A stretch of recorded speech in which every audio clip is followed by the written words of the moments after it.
Hi and welcome. It's Jenna from McGuire. Now, a few weeks ago, one of the teachers at my son's school asked me a question about place settings for Thanksgiving. She needed 40 and she wondered if I had any ideas. Well, next thing you know, I'm volunteering to make 40 place settings for her. I figure she's a teacher and she does a lot of hard work, so she deserves a special treat. And I thought I would go ahead and film the video to show you because I did a fun double die cutting technique. So I'm going to show you how I made these and also that technique. Okay, I have this die from Simon Says Stamp, and this guy is a great die. He's nice and large, and he also cuts a faux stitching around the outside edge. So you have the positive piece, which is plain, and then the negative piece, which has the faux stitching around it. So I'm going to save all the negative pieces from this project for something else. But for this video, I'm just using those positive pieces, the leaf die cut itself. I'm cutting a bunch of these leaves from 3 different colors of cardstock, like a maroon color, a gold color, and a green color. This is a great opportunity to use up any scraps that you may have. Now, I also wanted to cut a few of these from some wood paper. I did a technique of coloring on wood a few weeks ago, and I had my wood paper out and I thought, oh, that would be perfect for this. So I went ahead and die cut some from this wood paper. It die cuts beautifully, and the texture, the look of it is just absolutely beautiful, and it stamps great too. So I'll show you that also. Okay, so now I have all of these die cuts and they're all the same size. Well, I wanted to layer 2 leaves on top of each other. However, when you put 2 on top of each other, the top one, of course, covers the bottom up because they're the same size. So I need a leaf that's slightly smaller. So I'm going to double die cut it. What I'm going to do is take the same die and shift it a little bit. So you see how it's shift offset there?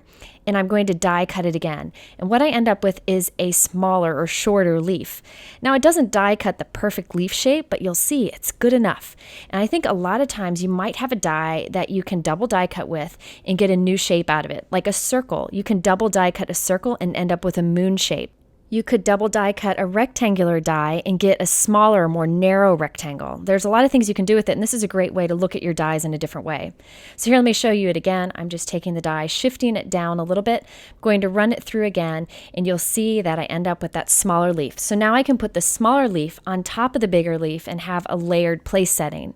Now, if I had another die that was slightly smaller than the first one, I could have used that, but I didn't have one, and this was a great way to make use of what I had. After I cut 40 large leaves and then 40 double die cut leaves that are slightly smaller, it's time to do the stamping on the smaller leaves. So I picked a few different stamp sets so they all wouldn't be the same. One of them will have this Grateful for You, which is from this Winnie and Walter stamp set. I like the stamp set because there's a lot of different words you can team together to create different sentiments. I also think those birds are cute. I hope I can use this on a future card. I'm also using the Give Thanks and Praise from this reverse confetti stamp set. I thought that would be great for this.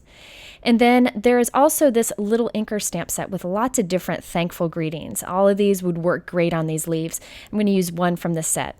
And I end up also using a wood-mounted stamp, which you'll see in a little bit. Okay, now since I'm making so many of these and I want to save some time, I'm going to break out my Misti stamping tool. However, if you don't have a Misti stamping tool, you can just do traditional stamping. I just find that this saves me a lot of time. So this is one of the newer Mistis. I went ahead and bought another one, and this has laser etched grid on the top.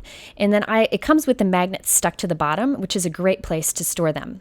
So I'm going to link to some other videos where I did some stamping with the Misti, but here you'll get to see them on action on these leaves. Okay, so what I like to do is kind of pick a position for the die cut, so where we're going to want to stamp every time. Normally, if I have a piece of white square or rectangle paper, I just put it right up against the corner of the Misti, and I put it there every time. Well, this time I've got these leaves that aren't all perfectly shaped. So what I decided to do was just pick a spot in the bottom corner and trace around it with a pencil, just so I could have a rough idea of where to put the leaf each time I do the stamping. And you'll see this will make sense once I start doing it. Okay, now I need to pick my first sentiment and get it laid out. I'm going to put the magnet down to hold that in place. I have the grateful message. This one is from Winnie and Walter. And then I'm going to put the For You right underneath it. So I'm positioning it exactly where I want it on this leaf. Then I just take the door of the Misti and I close it right onto those stamps, and it'll transfer the stamps onto the door. Now it'll be perfectly positioned for me to stamp every time in the right place. Okay, so now you can see the stamps over there on the door. Now I'm going to put on some anti-static powder tool down just to make sure that there isn't embossing powder where I don't want it, because I'm going to heat emboss this. Inking up my sentiment with Versamark ink, and then I'll close the door, put some even pressure on it, and I'll get a perfectly stamped sentiment on there. Now, since I'm doing multiples of these, I actually go through and I stamp 5, 6, 7, 8 of them at a time. Versamark does not dry fast, so you don't have to worry about it drying quickly. So I'm going to stamp a bunch of these and then add the embossing powder to them all at once, and then heat set them all at once. By doing several of these at a time, it really saves up a lot of time. Okay, so I have some of them stamped here, and I have some Wow Gold Glitter Embossing Powder. Doing this over a coffee filter because it's a great way to kind of contain the glitter and also get it back into the container when you're done.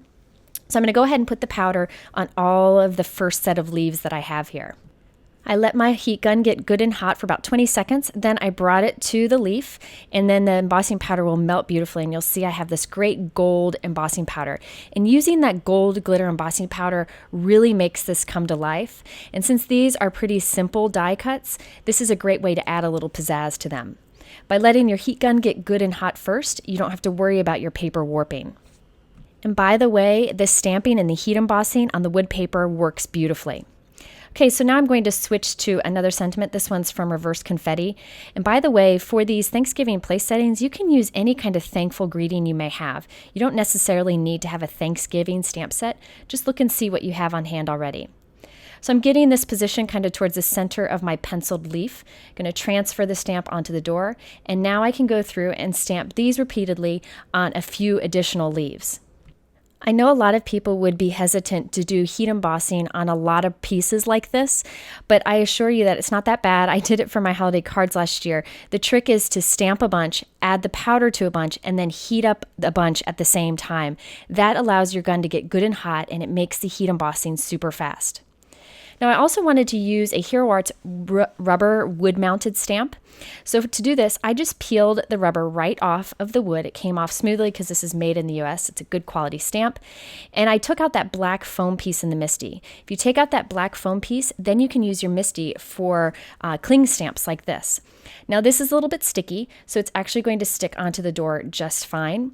If you have trouble unmounting your the rubber from the wood mount, there are lots of tricks out there. Some are to microwave them for a few seconds or whatever, but I found mine peeled off just fine and it stuck back on just fine. So I went ahead and just peeled it off. So now again, I am stamping them with the Versamark ink, adding the gold embossing powder and heat setting it.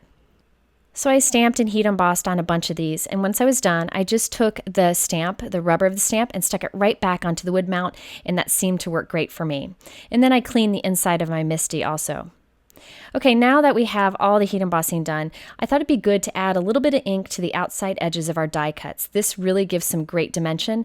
Now, I'm not spending a lot of time. I'm just doing a little bit of light ink around the outside of the die cuts. We need to keep this fast since we're doing so many of these, but it really does make a big difference. You can see I'm just quickly rubbing some of the ink on the outside edge. And as always, you could use any ink or inking tool for this, but distress inks are definitely the smoothest for adding ink to edges, especially with the ink blending tool. Now here is where I think you can see a huge difference. On the wood paper, I'm just taking a little bit of gathered twigs and doing very light ink blending on the outside edge, not spending much time here.